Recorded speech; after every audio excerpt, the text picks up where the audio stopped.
All right, so yesterday I was planning on a Facebook Live video to give you an idea of what it looks like to have a video walkthrough, video showing, and of a property, and kind of had some technical and timing difficulties, so didn't end up doing that. But today there was actually a new directive coming from the state governor of Texas, kind of superseding all of the county and local regulations. I guess in some cases, some of the counties were being prohibitive towards the conducting of real estate business. And so his directive did qualify our industry as essential. And by qualifying it as essential, he also opened up that, we need to be able to conduct business in some way. And then the other part of what he did was made it a statewide directive for people not to gather, I guess, community by community. There were still people who were gathering together or having parties, or I don't really know what all they were doing. But, some people were taking things too seriously, some not seriously enough. And in fact, this house that I'm about to show right now, I had tried to set up a showing for Sunday, and it was declined because the particular county where it's located had and the brokerage that is representing this, that has this property listed, they had determined that they were not supposed to be doing any showings at all. So anyhow, that's why it was declined. And then after this directive that came out today, now we're once again reinstated as an essential business. And the thing is, you can't blame anybody because everything was so vague, community by community. And I'm sure thousands of people were calling, the governmental offices that as they were applicable, to try to find out what, if their business was considered essential or not. So this just shed some light, gave us some clarification. Now, you've already seen my hands. I've got my gloves on, and the way that we are doing things now is the people, this particular property is owner occupied. That's why there was the issue in the first place. The people who are selling it are still living here. So we didn't want to have any cross-contamination. So a couple of ways that we're preparing. I know that I've been in communication with the listing agent, and she has notified them, turn on all the lights, open all the doors. I'm going to have to touch the lockbox to get the key and open up the front door. But other than that, there shouldn't be much that I will have to touch. Now, my clients, I've already told them, I've educated and prepared them that they will be wearing gloves.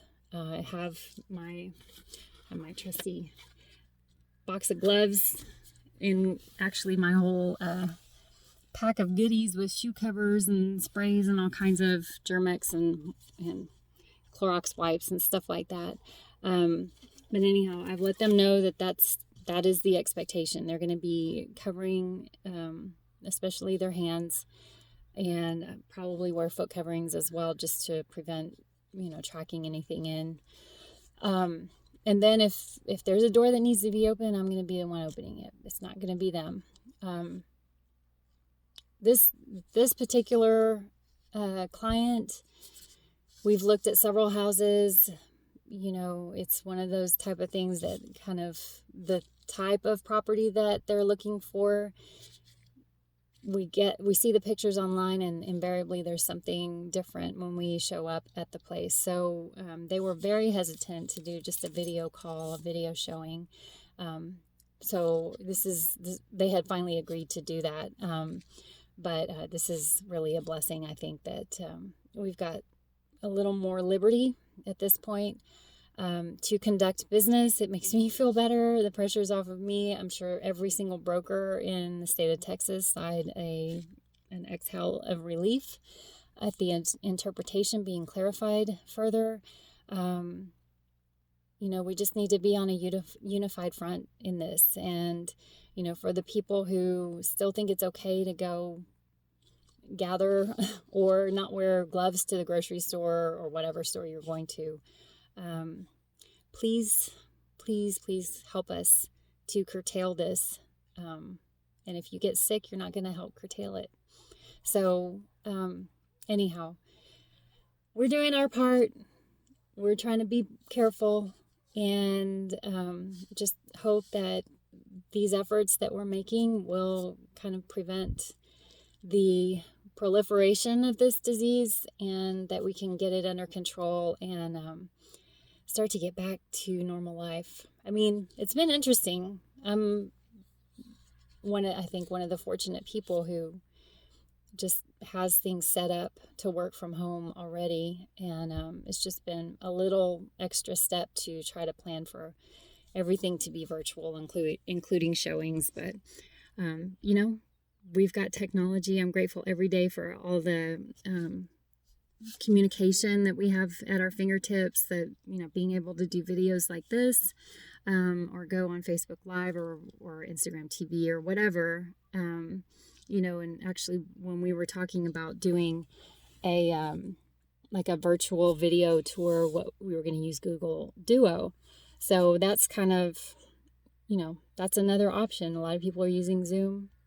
There are just a lot of options out there right now. And I think we're really fortunate and blessed to be able to, for so many industries to be able to work remotely, to work online. And I'm just grateful for every minute that that we have, things going in a positive direction. And so my thoughts and prayers, definitely I'm praying for this country constantly. Wake up in the morning thinking about it, going to bed thinking about it. We'll get through this. I really believe it. Anyhow, thanks for sticking around till the end. And if you have any other questions or uncertainties or anything like that, just let me know. I'll be happy to help you out. Thanks.